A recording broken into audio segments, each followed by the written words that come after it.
Hello, Rowan Mithril here once again, and it's time to start up the fourth run. This one should be fairly quick, but there is still something here on the new game screen I wanted to show. So once again we're going with Letter from Silent Heaven.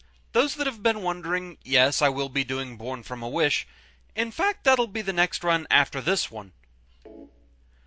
So, just for the sake of end rankings to see if I can get anything higher, sticking with hard action level. Also choosing hard riddle level. We've done this before, but something will change about this. So with those options set, see you as soon as something new happens. Alright, so here in the Woodside Apartments, I'm about to make my first save point, right before crossing over to the Blue Creek Apartments. The reason is we're going to notice something special here as soon as I save a new file.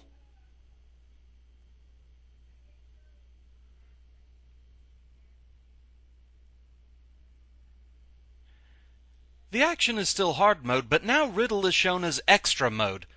Once you've completed all three riddle modes, easy, normal, and hard, from then on if you select hard riddle mode, it'll instead be extra mode, which changes a few of the puzzles. We'll cover that as we go.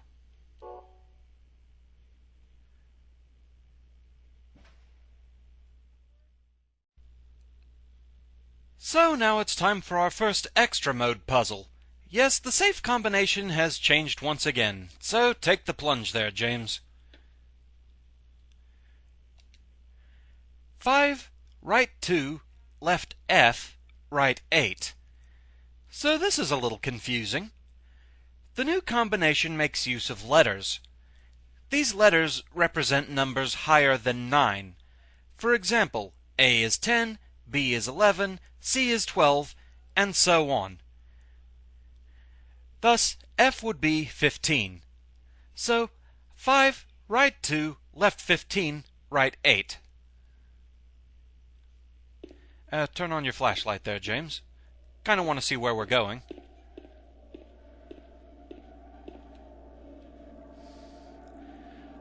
Okay. 5, right 2, left 15, right 8. And there we go. I'm pretty sure the combination can have more than one letter in there, but essentially it's the same thing. Just keep in mind A equals 10, and so on. The combination is easy enough to figure out from there.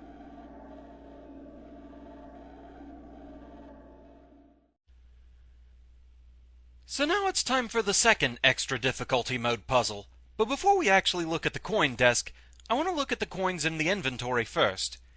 If you examine them twice, you can see special symbols on the back which I hadn't noticed before. The back of the snake coin shows a crescent moon. On the old man coin we get a gravestone.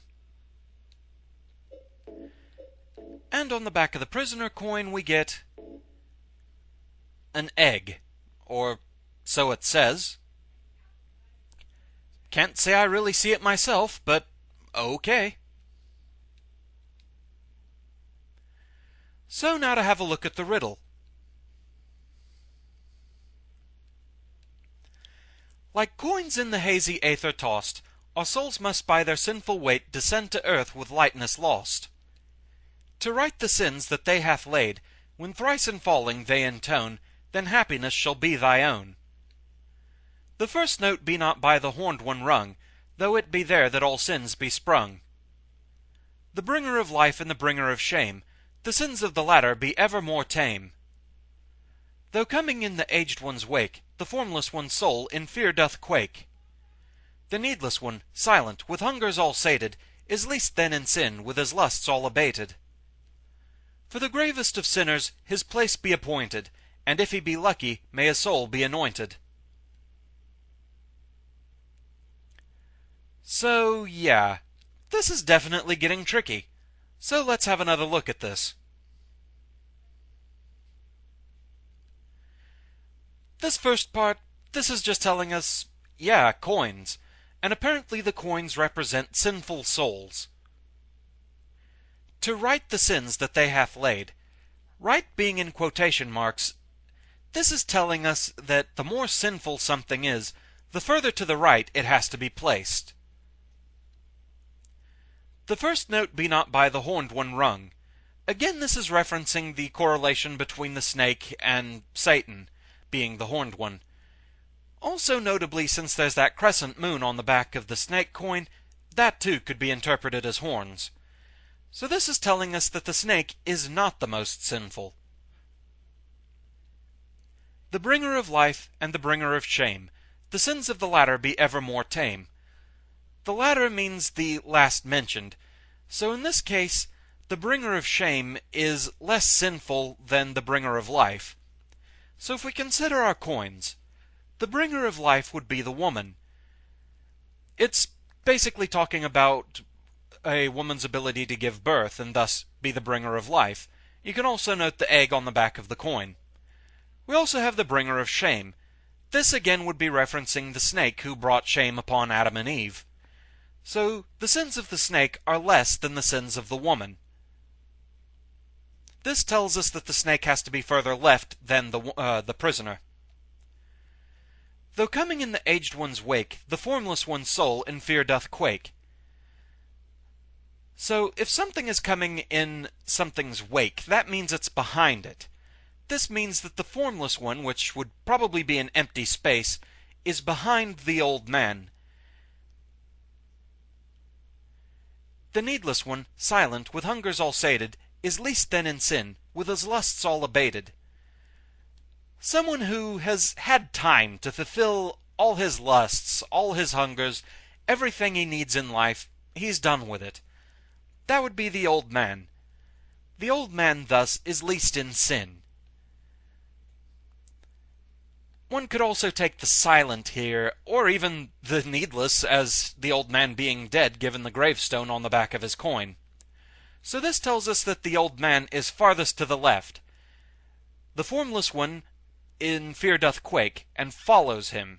So we have the old man, then an empty space. We've got 3 spaces left, and we know that the snake has to be further left than the prisoner. But we still don't know which is the other remaining empty spot. Until we get to this point. For the gravest of sinners, his place be appointed. This means that the absolute worst sinner is farthest right, and his place is appointed. He's not there yet, so the furthest right is the last blank spot. So let's place our coins.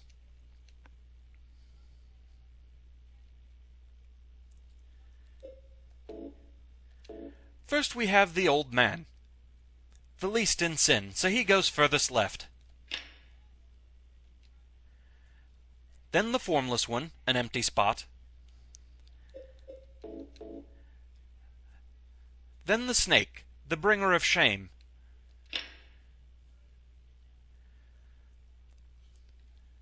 The bringer of shame is less sinful than the bringer of life. So next we have the prisoner, since it's represented by a woman. And then the most sinful, his place is appointed at the far right, but not yet filled. So with that the puzzle is complete, and we get the linehouse key. But before we actually leave this room, there's something else of importance for us in here. Something that'll affect the ending we get. Over here in the kitchenette we find a new item. It's kinda hard to see because it's so tiny. But James is staring at it intently anyway. We get the white chrism. A glass bottle containing milky white anointing oil. This is one of 4 items that we need for this ending. These items will only show up once you've completed the game once. Then all 4 will appear. If you collect all 4, that will give you the ending that we're after this time. So 1 down, 3 to go.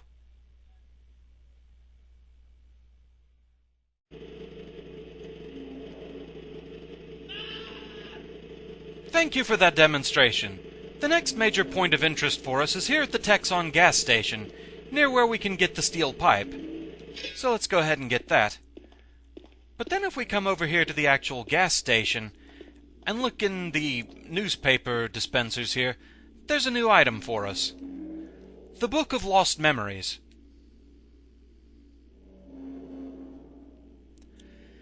The name comes from the legend of the people whose land was stolen from them. They called this place the Place of the Silent Spirits. By spirits they meant not only their dead relatives, but also the spirits that they believed inhabited the trees, rocks, and water around them. According to legend, this was where the holiest ceremonies took place. But it was not the ancestors of those who now live in this town that first stole the land from these people. There were others who came before. In those days, this town went by another name, but that name is now hopelessly lost in the veils of time. All we know is that there was another name, and that for some reason the town was once abandoned by its residents. So that's the second of the ritual items that we need. 2 down, 2 to go.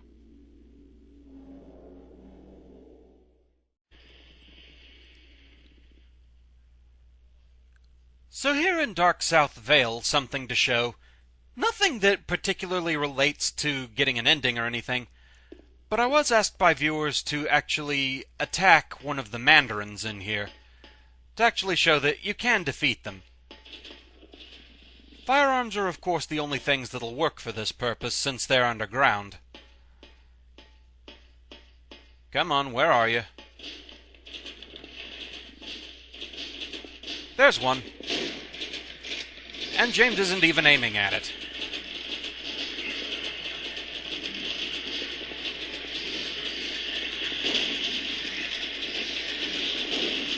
Okay, now that he's actually close enough, he is actually firing at it. And there you go. You don't have to stomp them, but enough shots and they will finally drop from the grating. So it can be done. Whether or not it's particularly worth it, that's up for debate. No, it isn't. It really isn't worth fighting them.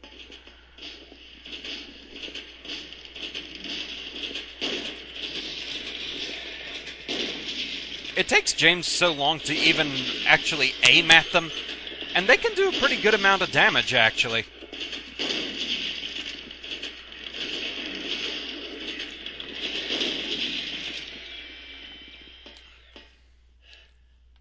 It dropped off. So see, it's not even really all that satisfying, because by the time you actually defeat them, they're just already falling off, and so, you don't get to, like, stomp their fingers, watch them fall, or anything like that. And the act itself is just kind of, It happens, but it's much less complicated to just run from the things. No real point to actually fighting with them. Save your ammo for more worthy targets.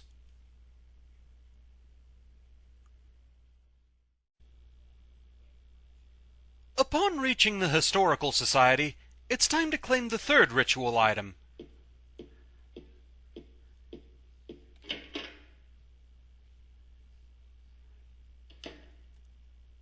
Within this smashed display case we can find it.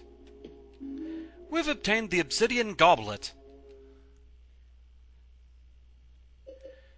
And yes, just as a note, the Book of Lost Memories is indeed there.